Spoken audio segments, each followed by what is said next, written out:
Речи си еден месец регионалниот пат до Злетово поради свлечиште кај местноста Киселица е ризичен. Жителите имаат големи проблеми. Кола лесна не може да помине, не па брза помош или пожар на нешто тешко. Горе е Мирица, тука Јамиште, Луково, тие се Зелени град, се изолирани. Тај пат ни е најважен на нас, да.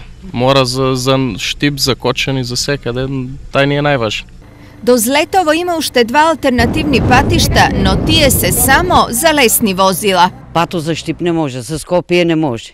Автобусите кружат преко Добрево. Такси треба да плаќаш, да кружиш, па да идеш до Штип, да завршиш некоја работа. Автобусот што е за од Злетово Кумановскиот преку Крато не доваѓа веќе од Злетово. Во 2 сата што беше исто не доваѓа. Што возат автобуси за конфекции ги казнуваат што идат преку Леговец. Поради ова, тие ургентно бараат решение. Тоа е на Македонија пат или на општината, не знам како се воде, али некој треба да преземе мерки. Тоа врска за градоначалникот и на општината. Дек нема жртва да не се утепа некој доле. Оти таму е високо 20 метра и е долго 40 метра. Треба помош малци од градоначалникот, проши.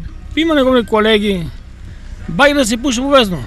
Ако е општината, треба да преземе мерки.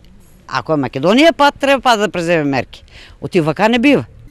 Од општина Пробиштип велат дека проблемот го следат, но решавањето не било во нивна надлежност. Ние како општина ги информиравме сите надлежни институции.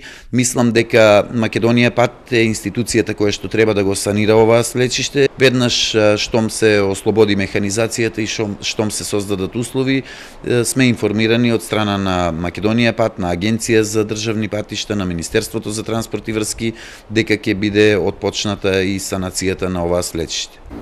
Секако формално градоначалникот Тоневски е во право, но кој одговорен градоначалник толку време жителите ги остава на мака. Тоневски за овој период на граѓаните не им понуди ништо за да им олесни.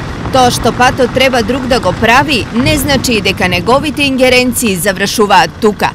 Да беа избори наскоро, снаодливиот градоначалник од Пробиштип веројатно поинаку ќе реагираше.